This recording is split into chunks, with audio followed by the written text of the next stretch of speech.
Ladies and gentlemen, it's your boy Dylan Garcia with another episode of the Never Been Defeated podcast, baby. Yeah. Um, I didn't do Wednesday. I didn't do Thursday, so you guys get me on Friday. I was not gonna finish the week without getting a podcast done. I know I missed Wednesday. I know I missed Thursday. I've been busy with my day job, and I gotta be in the right mindset so I can give it to you guys the best that I can.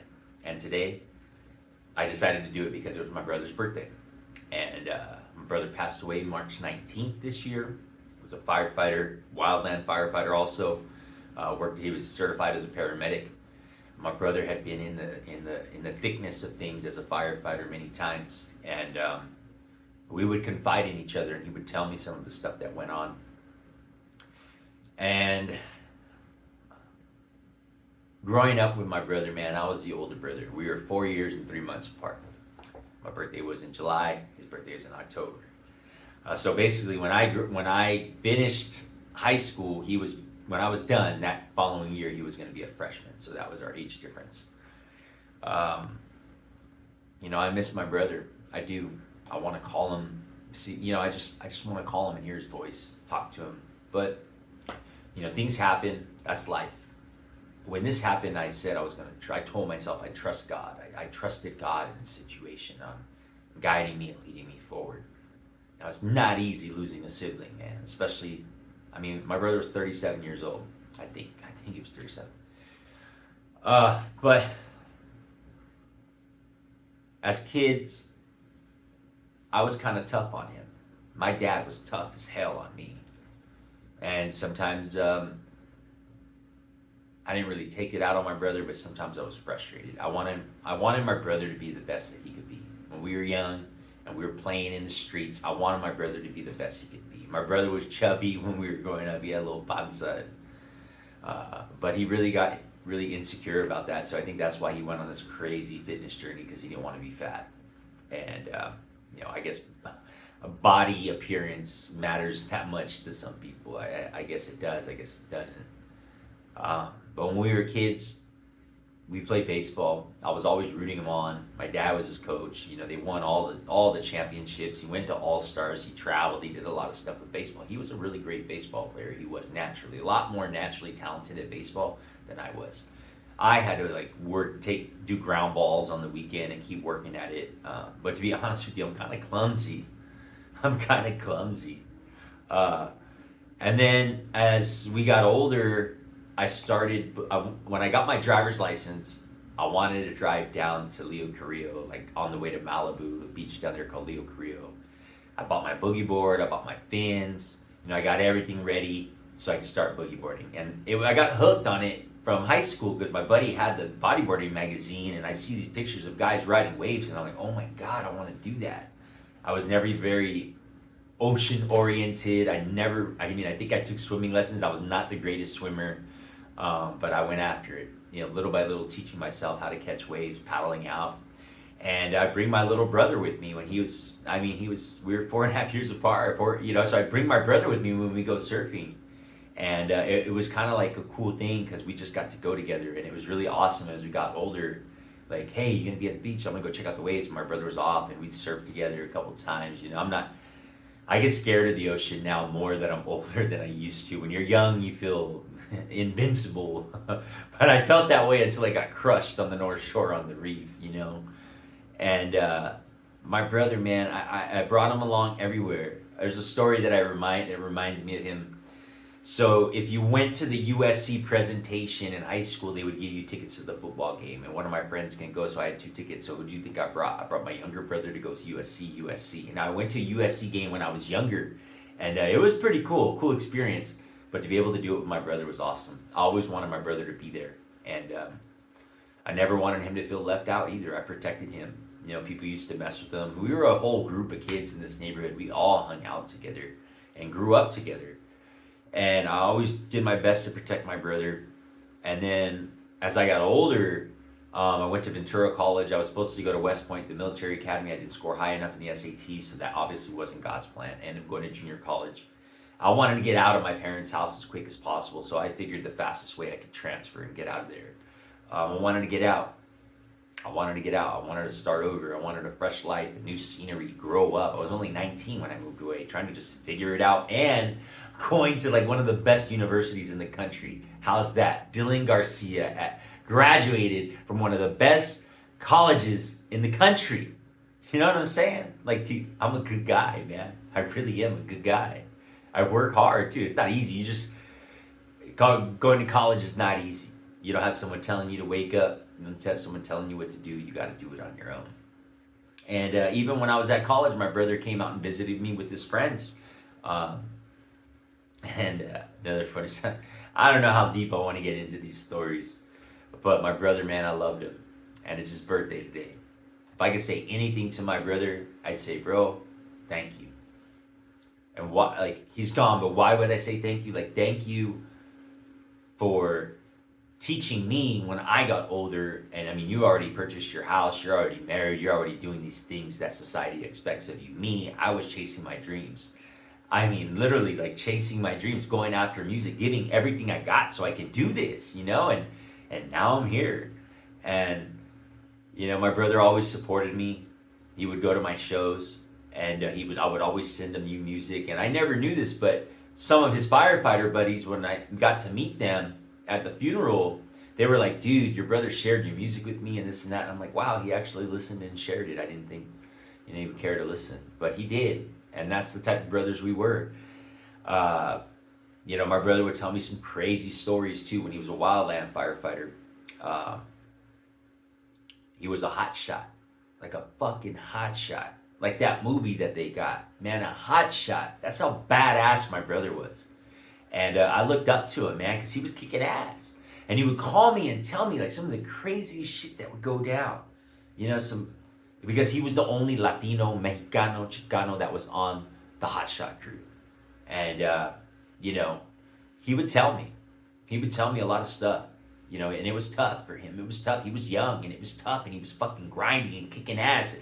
Coming home after fighting fires for fucking a month and a half, dirty, without a shower, just like sleeping in the forest, fighting fires. That was my brother. And then he finally, because all he ever wanted was a chance, right? You know, he messed up in childhood, and it hurt him trying to get hired by Oxnard Fire Department, you know, the fire department in our city. You know, and I don't know, man. It's whatever. But he went his way. He went his way, and he fucking did it badass. And that's why a lot of these firefighters, especially from the local departments and all that, they fucking respect my brother. Because he worked hard. None of them were hot shots. That's like the hardest job you could ever fucking do, especially as a government employee, besides being a military soldier. I mean, he told me about coming in from helicopter, like just coming into fires that look like war zones that you would see in the fucking movies. And you know, I prayed for my brother. He was like, he was in it. And when he had to go to work, he was like, he went to work. He knew what he was doing. I mean, there was a possibility he could die by a fire in these forest fires, man. But he still did it. That was my brother.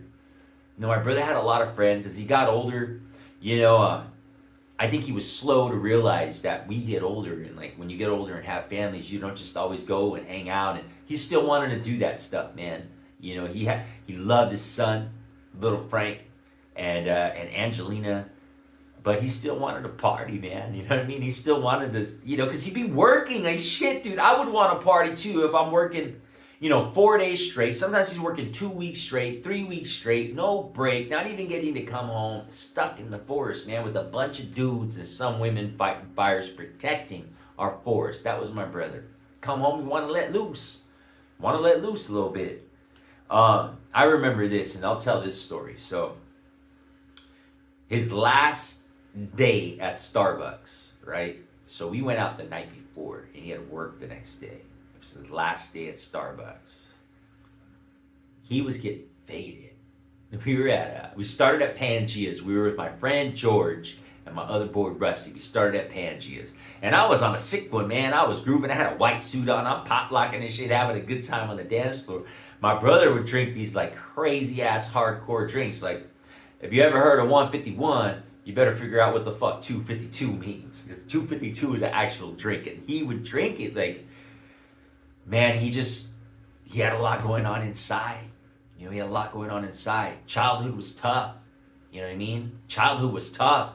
We weren't cut no breaks. We couldn't make no mistakes. We made mistakes. We get berated in front of people, like embarrassing shit as kids. We put up with that. And my brother, he had a lot of shit inside. He carried a lot of shit. You know, he was the middle child. You know, and he carried a lot of shit with him. And that's why I think like we related so well, because we both carried this shit. You know what I mean? And no shit, man, he's gone. You know, he's gone. But I remember, let me finish telling the story. So I'm hanging out at Pangea's. They dip out. My friends dip out. They want to go to Bombay's and shit. That's where George wanted to go. But I'm like, keep it cool, dog. Don't be drinking and driving and shit. And I had already had like 2 DUIs, right? And